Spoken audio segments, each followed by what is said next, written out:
नमस्कार मित्रों, संस्कृत क्लास में आप सभी का स्वागत है।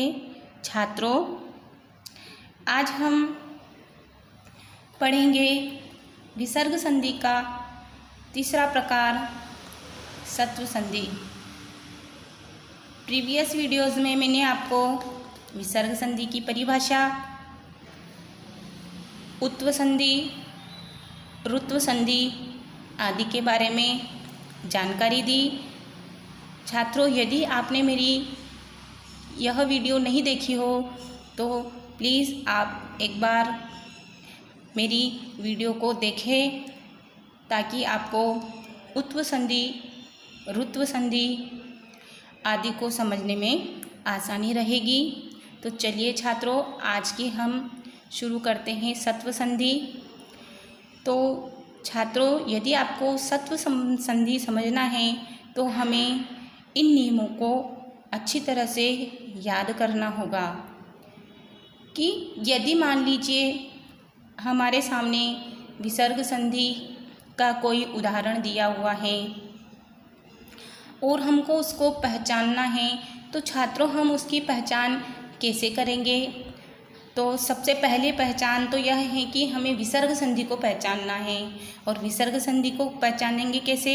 कि जहाँ पर भी विग्रह करने के बाद में यदि प्रथम शब्द का अंतिम स्थान पर यदि विसर्ग लगा हुआ हो तो यह तो वहाँ सुनिश्चित हो गया है कि वह विसर्ग संधि है।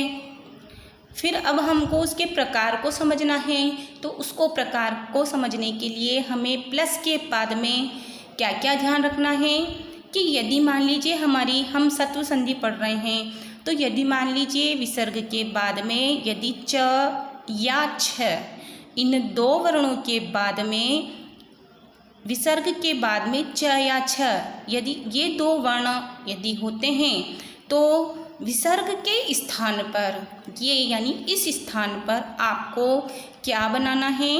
ये वाला श बनाना है। यदि च या छ, यदि च होगा तब भी ये श बनेगा, और यदि छ होगा तब भी छ के स्थान पर विसर्ग के स्थान पर श बनेगा। यानी जो भी वर्ण आपको बनाना है वह विसर्ग के स्थान पर ही बनाना है, और जो बनेगा वह आधा वर्ण ही बनेगा, यानी व्यंजन वर्ण ही बनेगा। तो छात्रों, यह मैंने इसका उदाहरण दे रखा है। देखिए, जो मैंने आपको बताया है कि यदि मान लो च या छ हो तो हमारा यह पहला उदाहरण दिया हुआ है कह प्लस चित। तो ये हमारा इस जगह पर विसर्ग है, पहला शब्द ये और उसका अंतिम स्थान ये, यहाँ पर विसर्ग हैं। और विसर्ग के बाद यदि इस स्थान पर च या छ, इन दो वर्णों में से कोई एक वर्ण होना चाहिए, तो यहाँ पर च है, तो इस च के स्थान यानी च होने से इस विसर्ग के स्थान पर हमको क्या बनाना है? मैंने बताया था श बनेगा, तो यहाँ पर विसर्ग के स्थान पर हमने बनाया छात्रों श। तो इस प्रकार से हमारी संधि हुई है कह प्लस चित की कश्चित। तो यह तो हुआ हमारा जो च और छ का नियम। चलिए अब हम आगे बढ़ते हैं। अब है कि यदि मान लीजिए च और छ भी नहीं हो और कोई और वर्ण हो, तो जैसे मान लीजिए वही वापस विसर्ग होगा, विसर्ग संधि पढ़ रहे हैं इसलिए, और उसके बाद में त या ये छूट गया कि यदि विसर्ग के बाद में यदि ट या ठ हो, विसर्ग हैं, ठीक है, और उसके बाद में ट वर्ण या ठ वर्ण, इन दोनों वर्णों के में से कोई एक वर्ण यदि विसर्ग के बाद होगा तो विसर्ग के स्थान पर श बनेगा। अब जो श बनने जा रहा है वह मित्रों श षटकोण वाला बनेगा, और वह भी व्यंजन ही बनेगा, हलंत लगा हुआ, यानी वह व्यंजन वर्ण है। तो इसका उदाहरण देखिए, ट और ठ वाला। यह देखिए धनुः प्लस टंकारः, ये हमारा विसर्ग है, और विसर्ग के बाद में मैंने बताया आपको कि ट या ठ, इन दो वर्णों में से कोई एक वर्ण इस जगह होना चाहिए। तो यहाँ पर ट है, तो हमें जो भी बनाना है इस विसर्ग के स्थान पर बनाना है। और विसर्ग के स्थान पर क्या बनेगा? मैंने बताया था कि यदि ट या ठ होता है तो ट या ठ के स्थान पर बनेगा ये श, ट या ठ के स्थान पर क्या बनेगा? ये श। तो इसलिए यहाँ पर ये बना, यहाँ पे ये धनुष विसर्ग के स्थान पर श बन गया और पीछे का वर्ण ऐसा का ऐसा ही बन गया। तो यह बन गया है धनुष टंकारः।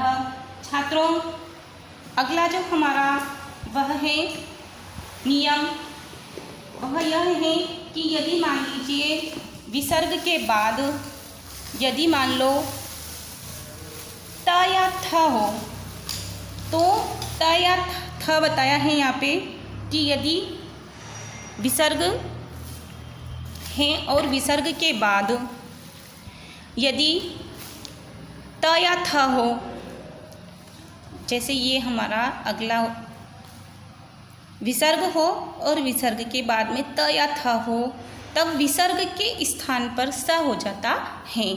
तो किस प्रकार से ये विसर्ग है और विसर्ग के बाद में त या थ, ये दो वर्ण हैं, दोनों वर्ण में से एक वर्ण होना चाहिए। तो जैसा कि यहाँ दिया हुआ है नियम के अनुसार कि ये विसर्ग है और विसर्ग के बाद में ये त्र लिखा हुआ है, तो त्र जो है हमारा कैसे बनता है छात्रों, हम बोल रहे हैं त्र, तो जिसका साउंड ज़्यादा देर तक सुनाई दे रहा है वह वर्ण पूरा माना जाता है। तो त्र यानी र ज़्यादा देर तक हमें सुनाई दे रहा है, तो यानी त तो है व्यंजन और र जो है ये र प्लस अ ऐसे मिलकर बना है ये त्र, यानी ये त तो व्यंजन है और यहाँ पे ये र पूरा है, इस प्रकार से मिलकर बनता है यह त्र। तो यह हो गया हमारा त्र। तो यानी आगे वर्ण कौन सा आ रहा है, यहाँ पे आगे त आ रहा है हमारे नियम के अनुसार कि यदि विसर्ग के बाद यदि विसर्ग के बाद त या थ इन वर्ण में से कोई भी एक वर्ण हो तो विसर्ग के स्थान पर स हो जाता है। तो देखिए हमारा यह उदाहरण है विष्णु प्लस त्रायते, तो यहाँ विसर्ग है और विसर्ग के बाद में यहाँ पर त्र में पहले त आता है, इसलिए यहाँ पे त है। तो इस विसर्ग के स्थान पर स हो जाएगा और स यह व्यंजन वर्ण होगा। क्यों होगा, क्योंकि आधा है त भी व्यंजन है और इधर बनने वाला वर्ण जो है वह भी व्यंजन है, इसलिए यह बनेगा विष्णुस त्रायते। तो छात्रों, हम अगला नियम लेते हैं और वह है कि यदि मान लीजिए विसर्ग के बाद यदि श और स हो, तो विसर्ग के स्थान पर यदि ये वाला श होगा तो वहाँ पर विसर्ग के स्थान पर वापस वही वाला श बन जाएगा।